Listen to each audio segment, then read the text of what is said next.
Universitas Riau merupakan salah satu perguruan tinggi yang memiliki berbagai fakultas dan jurusan di dalamnya. Salah satunya adalah Fakultas Teknik, jurusan Teknik Kimia. Jurusan Teknik Kimia memiliki program studi D3 Teknologi Pulp dan Kertas yang merupakan program studi pertama di Indonesia.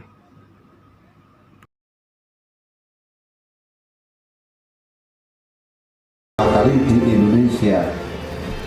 Mudah-mudahan ini bisa menyumbangkan pada warga negara Indonesia yang akan menggeluti di bidang pulp and paper.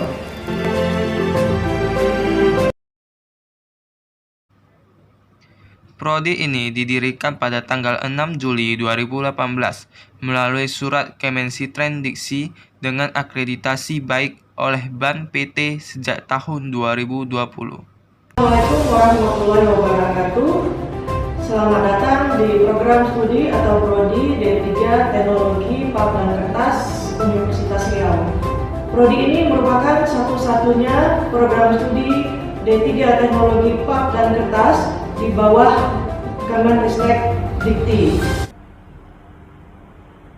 Halo semua, perkenalkan nama saya Trinia Gracia dengan NIM 19070358897 dari grup 4A Laju Alir dengan program studi D3 Teknologi Pulp dan Kertas angkatan 2019. Perkenalkan, nama saya Julius Pratama Citra. NIM saya adalah 19070358868. Saya berasal dari grup 4 program studi Teknologi Pulp dan Kertas kelas A.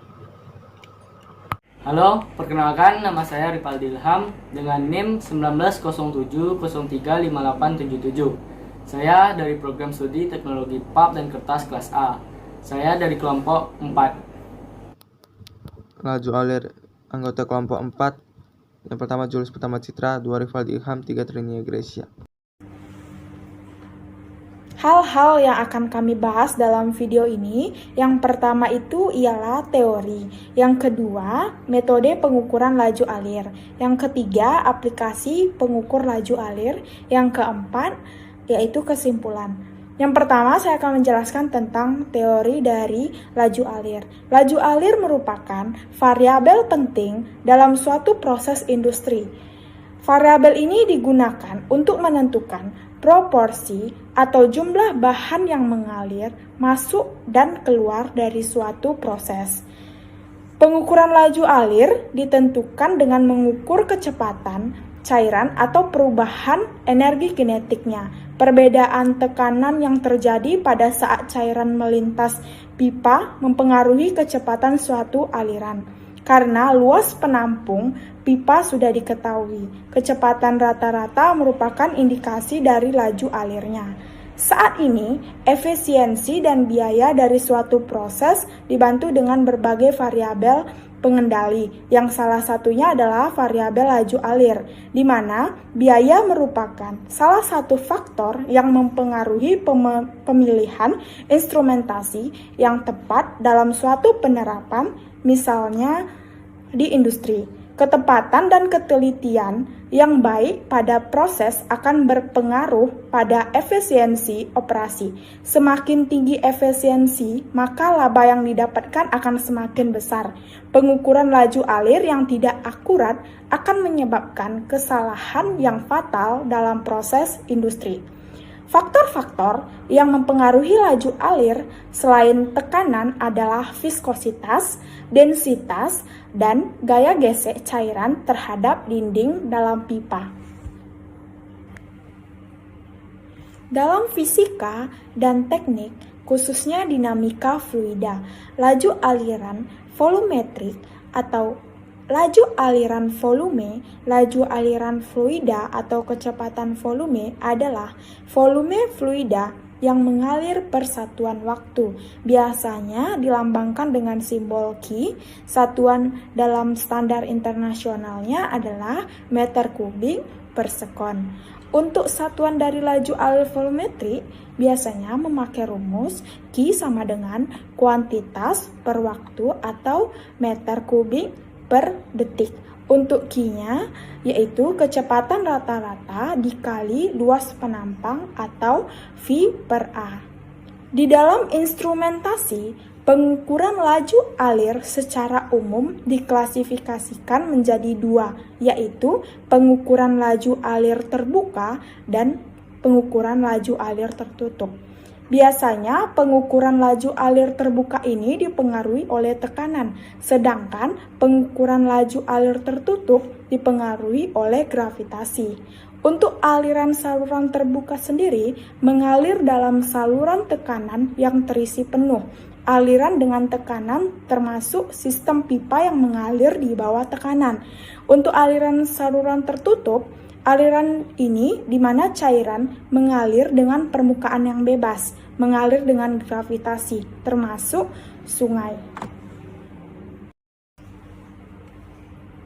Untuk sensor mengukur laju alir ada berbagai cara. Yang pertama itu mengukur flow rate dengan cara mass flow rate atau volumetry flow rate. Yang kedua adalah mengukur flow velocity. Yang ketiga yaitu mengukur beda tekanan atau pressure difference. Baiklah, saya akan melanjutkan penjelasan dari teman saya tadi. Selanjutnya kita membahas tentang metode pengukuran laju alir. Adapun metode yang digunakan yaitu ada 4. Yang pertama ada metode langsung, metode pembatasan, metode pembagian, dan yang terakhir yaitu metode linear. Yang pertama yaitu metode langsung. Metode langsung ini merupakan pengukuran aliran dapat dilakukan dengan mengukur volume atau massa fluida dalam selang waktu tertentu. Yang kedua yaitu metode pembatasan. Metode pembatasan ini mengukur perbedaan tekanan di antara dua penampang aliran yang sebanding dengan laju aliran. Perhitungan laju aliran teoritis dapat dilakukan berdasarkan hukum kontinuitas dan persamaan Bernoulli. Selanjutnya yaitu metode dari pembatasan ini menggunakan 3 alat, yaitu ada orifice plate, yang kedua ada venturimeter, dan yang ketiga ada flow nozzle. Yang pertama yaitu orifice plate. Orifice plate ini merupakan alat yang digunakan untuk mengukur laju alir menggunakan prinsip Bernoulli, yang menyatakan bahwa hubungan antara tekanan fluida dan kecepatan fluida. Kelebihan dari orifice plate ini yaitu alatnya sederhana, kemudian alatnya tersedia dan mudah untuk menginstal dan meremove. Biayanya efektif dan efisiensi pemulihannya tinggi, yaitu sekitar 65%. Adapun kekurangan dari orifice plate ini, yakninya bekerja di bawah viskositas cairan yang terbatas dan juga bekerja terbatas pada aplikasi horizontal. Yang kedua yaitu venturimeter. Venturimeter ini dikenal dengan Herschel design dan Classic Venturi Tube di Amerika dan Eropa. Venturi ini merupakan alat yang dibuat langsung dengan pengecoran yang dihaluskan untuk menghasilkan ketentuan yang sesuai dengan standar. Kelebihannya yaitu yang pertama pengukuran alirannya secara horizontal, yang vertikal dan miring, juga bekerja dengan sempurna dan efisiensi pemulihan tekanannya yang tinggi, yaitu di atas 90%. Kemudian kekurangan dari alat ini yaitu membutuhkan banyak ruang untuk memasang, juga sulit untuk menginstal dan meremove-nya. Biaya awalnya yang mahal dan memiliki batasan diameter pipa minimal 7,5 cm. Kemudian alat yang ketiga yaitu flow nozzle. Flow nozzle ini yaitu pemakaian nozzle sebagai alat ukur kapasitas, dapat dipasang pada instalasi pipa ataupun pada plenum. Kelebihan dari alat ini yaitunya ukurannya lebih kecil daripada venturimeter, biayanya efektif dan mudah diinstal dan di-remove. Kekurangannya membutuhkan banyak area daripada orifice plate, juga biaya pemeliharaannya lebih mahal dan efisiensi pemulihan tekanannya lebih rendah. Perkenalkan, nama saya Julius Pratama Citra. Kali ini saya akan melanjutkan materi tentang metode pengukuran laju alir. Kali ini saya akan menjelaskan tentang metode pembagiannya. Metode ini digunakan untuk instalasi aliran fluida pada industri. Metode ini tidak cocok menggunakan alat seperti nozzle dan venturi. Pada alat yang digunakan pada metode ini adalah pitot tube. Pitot tube merupakan alat ukur yang digunakan untuk mengukur kecepatan aliran fluida incompressible dengan cara menentukan stagnasinya. Pada alat yang pitot tube merupakan alat instrumentasi berbentuk pipa yang membentuk sudut siku dan ujungnya berbentuk kerucut. Pipa ini digunakan untuk mengukur tekanan statis yang terletak secara radiasi pada batang yang dihubungkan dengan manometer pada tekanan ujung pipa, di mana fluida masuk merupakan tekanan EOP stagnasi. Pitot tube ini menggunakan persamaan Bernoulli untuk mengetahui kecepatan alirannya. Prinsip kerjanya pada alat pitot tube itu adalah tabung pitot tube ini merubah energi kinetik, dikonversikan menjadi static pressure dan biasanya digunakan untuk mengukur aliran fluida yang lainnya. Selanjutnya saya akan membahas tentang metode linear. Metode linear merupakan metode pengukur aliran yang dihasilkan langsung proporsional dengan laju aliran. Alat yang digunakan pada metode ini yaitu turbine flow meter yang gambarnya berada di sebelah samping, sementara ultrasonic flow meter itu gambarnya di sebelah bawah. Aplikasi pengukuran laju alir. Aplikasi pengukuran laju alir terbagi 5. Yang pertama itu adalah pengukur aliran variabel, pengukur aliran piston dan spring untuk gas dan cairan. Pada jenis aplikasi ini, pengukuran alirannya piston menggunakan orifice tabung yang dibentuk oleh piston dan sebuah kerucut runcing. Piston ditempatkan di bagian dasar kerucut atau tidak pada posisi aliran oleh kalibrasi spring. Skalanya berdasarkan pada berat jenis 0,84 untuk pengukur minyak dan 1,0 untuk pengukur air. 2. Pengukur aliran ultrasonik atau non-intrusif atau Doppler untuk cairan. Pengukur aliran ultrasonik Doppler biasanya digunakan pada penggunaan cairan kotor seperti limbah cair dan cairan kotor lainnya, dan lumpur yang biasanya menyebabkan kerusakan pada sensor konvensional. 3. Pengukur aliran turbin. Pada pengukur aliran turbin ini merupakan pengukuran yang sangat teliti, yaitu 0,5 pembacaannya, dan dapat digunakan untuk cairan bersih dan cairan kental hingga mencapai 100 centistokes. Sebuah pipa yang lurus berdiameter 10 diperlukan pada saluran masuk. Yang keempat itu adalah sensor roda pengayuh. Sensor roda pengayuh merupakan pengukur aliran terkenal yang efektif biayanya untuk air atau fluida seperti air. Beberapa alat ditawarkan dengan tambahan alat aliran atau gaya sisipan. 5. Pengukur aliran jenis positive displacement.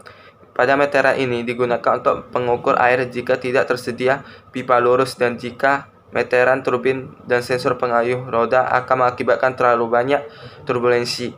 Pengukur aliran jenis positive displacement juga digunakan untuk mengukur aliran cairan kental.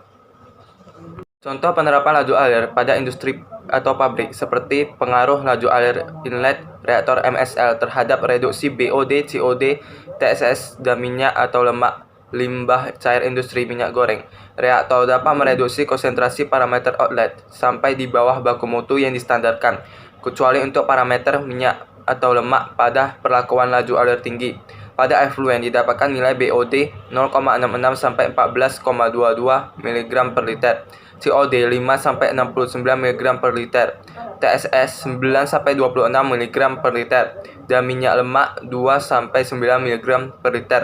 Laju alir berpengaruh terhadap efisiensi reduksi BOD, COD, TSS dan minyak lemak, tetapi tidak dengan tingkat keasamannya atau singkatannya pH, di mana laju alir dapat menaikkan tingkat keasaman 6,37 sampai 6,95 menjadi tingkat keasamannya 6,99 sampai 7,24. Akan tetapi semakin rendah laju alir, maka makin tinggi efisiensi reduksinya, sehingga didapatkan efisiensi reduksi pada laju alir 250 dan 1500 liter per meter kuadrat. Hari untuk BOD adalah 99% dan 86%, kemudian COD 96 dan 71%, selanjutnya TSS 88% dan 77%, dan minyak lemak 80% dan 60%. Kesimpulan, pengukuran laju alir cairan dan gas merupakan variabel penting di dalam proses industri. Pengukuran laju alir diperlukan untuk menentukan proporsi dan jumlah bahan yang mengalir masuk dan keluar proses. Pengukuran laju alir ditentukan dengan mengukur kecepatan cairan atau perubahan energi kinetiknya. Perbedaan tekanan yang terjadi pada saat cairan melintasi pipa mempengaruhi kecepatan suatu aliran. Karena luas penampang pipa sudah diketahui, kecepatan rata-rata merupakan indikasi dari laju alirnya. Faktor-faktor yang mempengaruhi laju alir selain tekanan adalah viskositas, densitas, dan gaya gesek cairan terhadap dinding dalam pipa. Pengukuran aliran adalah pengukuran kapasitas aliran atau laju aliran massa atau laju aliran volume aliran. Instrumen pengukuran aliran secara umum diklasifikasikan menjadi dua bagian, yaitu pengukuran aliran terbuka dan pengukuran aliran tertutup.